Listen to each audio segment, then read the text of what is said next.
اهلا البنات، اخباركم؟ عاملين ايه؟ ان شاء الله تكونوا اليوم بخير.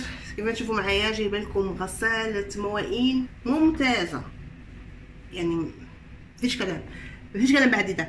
يعني ايه؟ هتغسلوا المواعين جوا شو؟ روحي يا بنتي روحي، ما تضحكش علي. تغسلي المواعين جوا شو؟ جوا اي واحده كسوله عايزه تغسل المواعين هتغسلها جوا الغساله.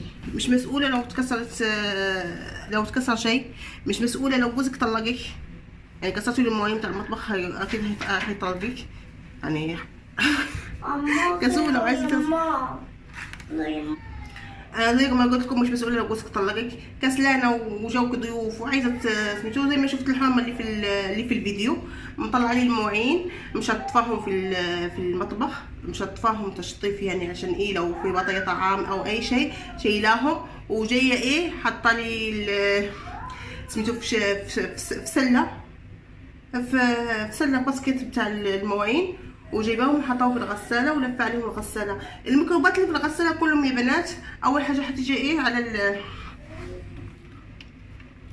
الميكروبات اللي في الغساله كلهم راح تيجي ايه على المواعين دي. اوكي، دي بس اللي هني في اما اللي هني في الجوانب واللي جوا واللي ده مش هنتكلم عليه. يعني الميكروبات كلها هتمل في الصحون دي اول شيء.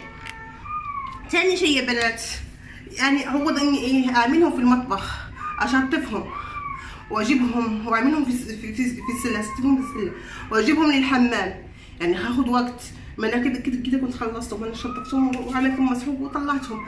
اوكي، وجبتهم للحمام ولفيتهم 5 دقائق وعيني عليهم لا يتكسرون. هكذا هيتكسرون وعيني عليهم لا يتكسرون. لفه واحده لفه الثانيه خلاص تكسروا المواعين. اوكي، وايه واجيبهم واعملهم في الشفاط بتاع الهدوم اللي ايه بشطف فيه الهدوم، واحطهم تاني اكب عليهم ميه اضل حضياهم على بال ايه ما يتمل ده. يعني والله مسلسل مكسيكي. يعني هياخد وقت، هتاخدي نص ساعه في 10 صحون، ويا دوب 10 ساعات في 10 صحون، ويا دوب تخلصين. وايه والمطبخ لسه مستنيكي، وروحي في كوبايات تانية جيبيهم، او لا اعملي شبك فيه ده وشبك فيه ده، وحطي شيء على شيء اكثر شيء ومليها كلها بالمي وخلصي بسرعه عشان تخلصي بسرعه برضه. انا بقول لك يعني عشان تخلصي بسرعه. وجوزك لو طلقك مش مشكله، ما الرجال على قفا من الشيء. لو كنت هبله يعني وعملتيها وجوزك طلقك الرجال على قفا من الشيء. اوكي بس يعني غير الميكروبات اللي هني ما شاء الله الغسالات اصلا ده هم مليانين ميكروبات وسمسم. انا ما نقدرش نغسل اللي جوا يعني اننا بنغسل بس الحوض ده بس. يعني اللي جوا ممكن ايه بنعمل خل وبيكربونات بس مش على طول. وطبعا يعني ما بتتنضفش الغساله. انا لما اشفط واعمل اشفط تاني الاقي التراب نازل منها. يعني انتي لما تشيلينها من هني عطميهم بالكلور، عشان لما تشيليهم من هني مليان الميكروبات عطميهم بالكلور. ماشي بنتي، مش سابني اصور. يلا لحد كدي انا مش مسؤوله عن اللي يحصل لك بعد كدي. يعني انتي زي ما قلت لك تشطفيهم هناك، تجيبيهم من هني تحطينهم، تملين غسالتك بالبريل وده بتاع المواعين وتلفينهم لفتين 3 يعني حسبي لها 5 دقايق، وتشيلينهم وتشطفينهم وترجعينهم وتمسحينهم. لو اقول لك شيء كويهم احسن.